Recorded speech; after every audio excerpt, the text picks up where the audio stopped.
আজ আমি নরম গরম কুলচা রেসিপি নিয়ে হাজির হয়েছি। তো চলো দেখে নিই কীভাবে আমি কুলচাটা বানাচ্ছি। আলু কুলচা বানাবো আলুর পুর দিয়ে।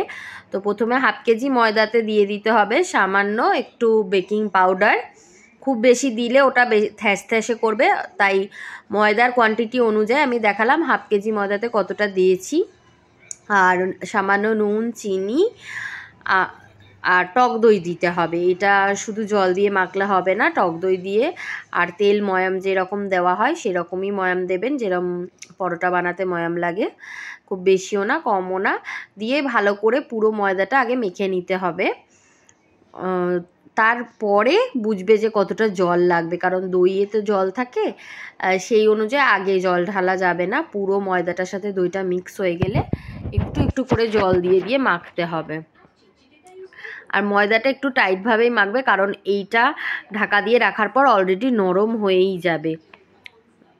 তারপর তেল বুলিয়ে তেল লাগিয়ে ঢাকা দিয়ে রেখে দিতে হবে। এখানে আমি আলু সেদ্ধ করে রেখেছিলাম আর দিয়ে দিলাম ভাজা মশলা। ভাজা মশলা রেসিপি আমার আগে দেওয়া আছে, তাও আমি বলে দিলাম। আলুতে ভাজা মশলা, ধনেপাতা কুচি, নুন দিয়ে আলুটা মেখে নিতে হবে। তোমরা চাইলে পেঁয়াজ অ্যাড করতে পারো, তো আমি পেঁয়াজ অ্যাড করছি না। আর ভাজা মশলাতে যেহেতু শুকনো লঙ্কা ছিল, তাই আর কাঁচা লঙ্কাও দিচ্ছি না।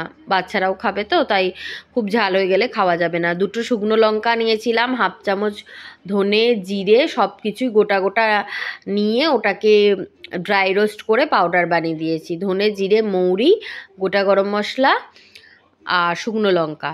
তারপরে লেচিগুলো গোল গোল করে কেটে তার মধ্যে পুর ভরে বেলে নিতে হবে। বেলে নিয়ে ভাজলেই আমাদের কুলচা রেডি।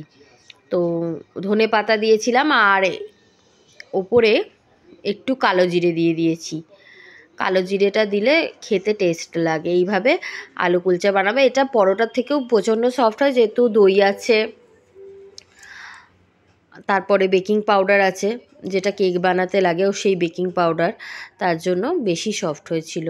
এই দেখো বাড়িতেই আমি কি সুন্দর কুলচা বানিয়ে নিয়েছি, পুরো দোকানের মতো দেখতে কুলচার সাথে হচ্ছে শাহি পানির আর বাড়িতে বানানোই মিষ্টি। যদি ভিডিওটা ভালো লাগে আর এরম ভিডিওর আপডেট পেতে আমার চ্যানেলটাকে অবশ্য করেই সাবস্ক্রাইব করতে ভুলো না।